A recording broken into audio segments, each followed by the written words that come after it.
India continues to remain perhaps the highest performing economy among the major economies of the world. India is being looked at as an alternative to China, but we are also getting to see some degree of very active interest being shown in the Indian economy in sectors where India has not really attracted investment before. India's major companies are struggling. That's visible in some of the top stocks steadily falling over the past week. Now, the country is still experiencing good growth, but not as fast as it used to be. So what can India do to keep up its extraordinary growth? Well, today I'm joined by Amitendu Palit. He's an economist at the Institute of South Asian Studies in Singapore, though today he joins us from Kolkata. Amitendu, welcome to our program. Let me begin by asking about the stock indexes. Why are investors so skeptical right now of what they're seeing? Yeah, it's a bit of an interesting spot that we see for the Indian economy, as you very correctly mentioned. On one hand, the macroeconomic fundamentals are pretty strong by relative global standards. India continues to remain perhaps the highest performing economy among the major economies of the world, projected to grow at around 7% plus for the FY 2024. But on the other hand, if we look at the capital markets, we have seen the emergence of a trend where the foreign portfolio funds have actually indulged in extensive sell offs. Perhaps one would come to the conclusion that realistically speaking, rationally speaking, the fundamentals were strong, good enough. But notwithstanding those, the valuations were high. And I think when the institutional investors sense that there's not much point in fresh buying, and it's good to book as much of the profits possible at this point in time because you're getting into the last quarter of the calendar year. So just to be clear, real quick, I want to interrupt there real quick. I mean, in other words, you're saying that there was a bit of exuberance into some of these stocks that is now correcting. That there would be a Yes, correction in yes, terms of yes. some of the value is falling back down after that kind of initial excitement over these You are companies. right. And let's also not lose sight of the fact that the foreign institutional investors had been engaged in very robust buying for the whole of 2024 and also for a considerable part of 2023. So they were obviously keen on recovering their investments. I want to throw one more factor in there and see what you think about that, and that is inflation in India itself. What does that mean for domestic consumption and the outlook for a lot of these companies who are very active in the domestic market when prices are rising for consumers? Well, look, I think inflation is a serious factor. There's no denying the fact because right now we are seeing retail inflation at a level which is actually beyond the bandwidth which the Reserve Bank of India would have liked the numbers to be inside. It has crossed that bandwidth. It's not a source of great comfort. But on the other hand, the point that I'd like to mention is that look, we have seen inflation softening over the last 1 year or maybe 15 months. That is where, Steve, I want to draw your attention to the fact that while there has been sell off from the secondary market, there are interesting examples of new IPOs that have come into the market, which have been Okay. pretty handsomely subscribed. By like say for example, the delivery apps like Swiggy and Zomato, they have seen good subscriptions. And I think there's also this other factor which is affecting investors' minds that there are a lot of these typically quote unquote green companies, you know, which have gone into the market whose shares are swinging because we don't really know what is going to be the outcome of COP29, whether the US will stay committed to this agenda. There's a lot of contingent funding based on that. So I think there are a lot of ifs taken together which are now impacting. So on the one hand, we could say that there's some cyclical aspects potentially to what we're seeing right now, but also there may be some structural changes. When you talk about the Right. election, for example, what do you see happening in the next year or so?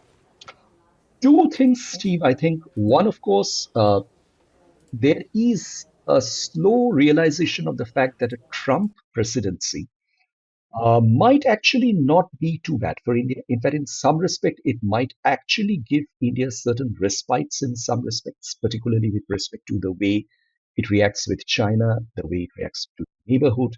And if you recall, the last time when President Trump was around towards the very end of his office, India and the United States were very close to working on a free trade agreement. They came, We know that some very, of very his close. nominees, for example, so we know that some of his current nominees are very much favorable to India. Correct. That must Be a good You're right. sign for the economy, I would think. It's strategically a good sign, but then, Trump presidency typically from the past is characterized by unpredictability and the fact that he has, uh, on a few occasions, referred to India as one of those countries which maintain high tariffs.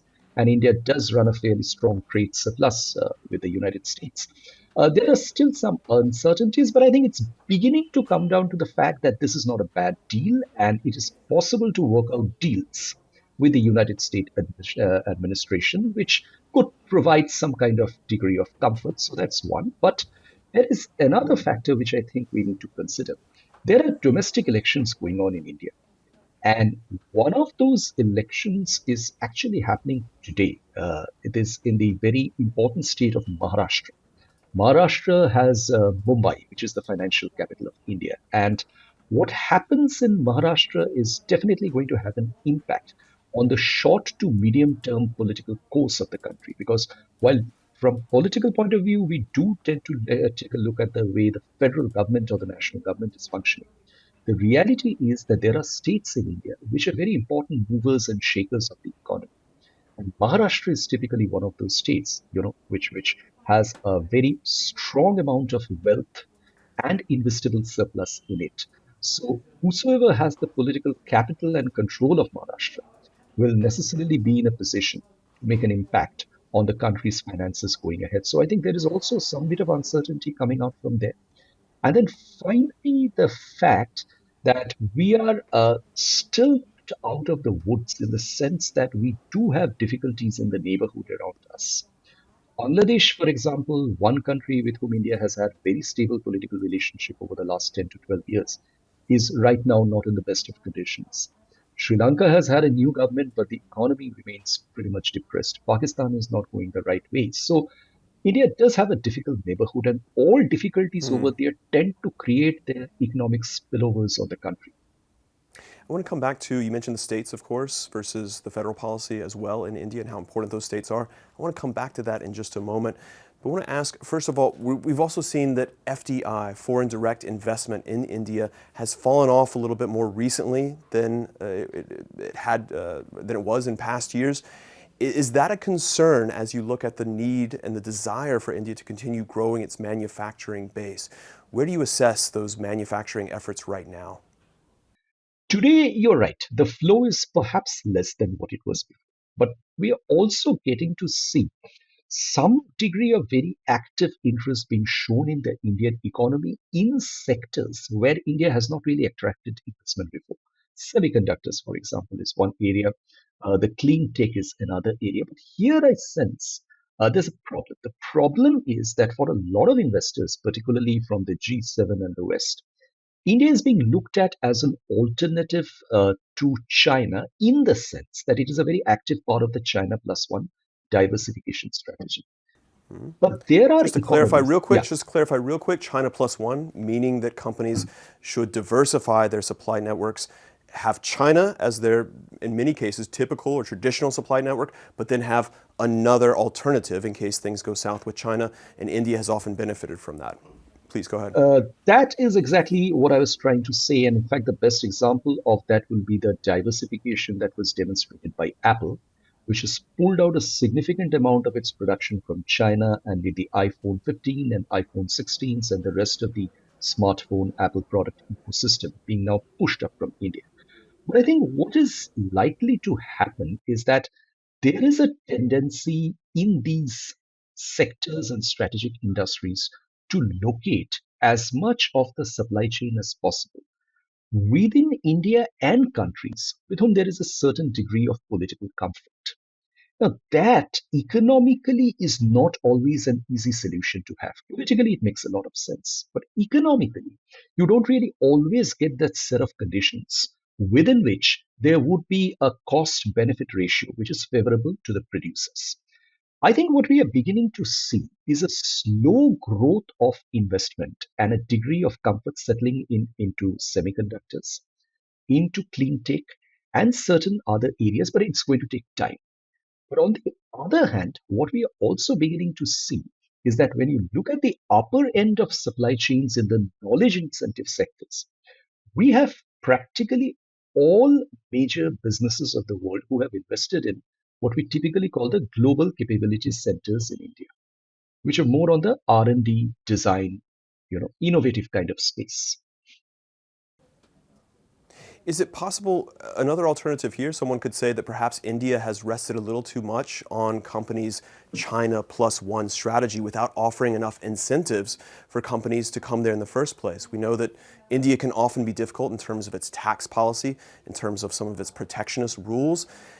Is that somewhere where the federal government or the state governments have lagged in terms of making it actually attractive and not just depending on companies to come to India just for the sheer need to strategically diversify?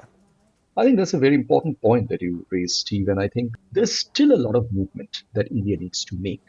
But that movement within the country is not in a uniform character.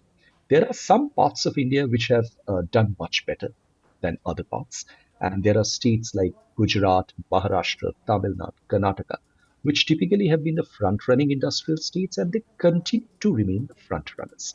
But there's probably a level to which there is a certain degree of saturation. And in fact, here, I'd like to share with you something interesting. Some of the work that I have done recently actually points to the fact that since COVID, India followed this public investment led economic recovery strategy. So you have seen huge amount of public investment that has gone into infrastructure, that has gone into the front facing industries. Now, the expectation was that public investment cannot last forever. The expectation was that public investment would be able to generate that amount and interest in private investment, which will actually come through and fill up the vacuum. We don't see that much of private investment coming in yet. Now, there could be various reasons for it. One of which is clearly the fact that you alluded to. There's still some ground to be covered when it comes to cost of doing business. But that's not the only factor, because if cost of doing business is the factor, then there's no reason why investments would have gone to Vietnam also, because Vietnam is not typically very high on the cost of doing business. But I think India is a country where investors are sometimes confused between whether to look at the domestic market or to look at India as a location from where they would want to export to other countries. I was just going to say, is it also possible that these efforts being led more by the states instead of the federal government in many cases, that they're happening in a haphazard way that isn't creating overall scales of economy for these companies when they come in? I would imagine infrastructure, for example, that often travels between states. Where is the divide between what the states are doing and what the federal government is doing? Is the federal government doing enough? I would argue that when it comes to the states, they don't necessarily always need to provide financial incentives.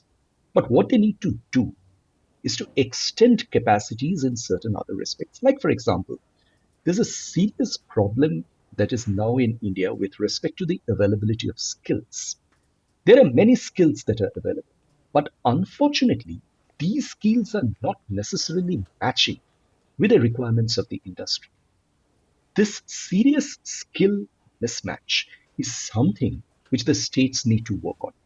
The states need to look at the kind of investments that are going to come in there. For example, if you look semiconductors, if you look at the possibility that most of the investments are coming into the assembly, testing, and packaging scenario of the supply chains in semiconductors, then states need to ask themselves the question that do they actually have the labor resident in their geographies, which will be able to take care of this particular operations in which the investments are coming in, because it is not conceivable that you actually import labor from outside the country. That doesn't work that way. For a big economy like India, it's neither economically nor politically a sensible step. So this is an area where I think the states really have to focus a lot of attention. Unfortunately, I think that is not something that is happening at the state level the way it should, as a result of which we have a peculiar situation. There are people who are coming out from the best of institutions, and they're not getting the jobs by the amount they should because their skills and qualifications are not matching with what the industry requires. On the other hand, the industry is not able to expand the way they should because they're getting the right amount of skills from the market. So this is, a very complicated situation, and I hope this gets addressed sooner or later. And right now in Delhi, there's a very fragile coalition government. What can it get done in this regard when it comes to these great pushes? Even if a lot of this does belong to the states, it has a major role in this as well. There was definitely an apprehension when Mr. Modi came back for the third term this year that for the first time in his three tenures, his party doesn't have an absolute majority on its own. But I think that understanding has more or less now stabilized around the fact that while he does not have as much numbers as he had in the previous two tenures, the opposition also is not charged enough, robust enough, organized enough to actually provide a very serious threat to the situation in which he is in right now. And I think there has not really been any reversal of the policies. Policies have continued, but there are areas of economic reforms which still remain pending. The question is by what extent this government will stay committed to that. I think the government's focus right now, following the election results, is very significantly on creation of jobs and employment because that was accepted to be one of the reasons which led to the less than satisfactory performance of the government in the last elections. If that is the idea, then sometimes hard and difficult, politically difficult economic reforms take time to come through because then in that case it's more focused on the kind of generation programs supported by public funds that would create employment, which actually is a very serious issue out here in India. Fortunately or unfortunately, the opposition, even in the state government elections, is also not able to provide conclusive solutions to these. So it's kind of not going anywhere, but it's not the best of things that you would want to live with because unless the employment creation happens, growth is not going to be inclusive. And at some point of time, this is going to get saturated again. All right, that's Amitendu Palit. He's an economist with the Institute of South Asian Studies in Singapore, and he joined us today from Calcutta. Amitendu, thank you very much. My pleasure, Steve.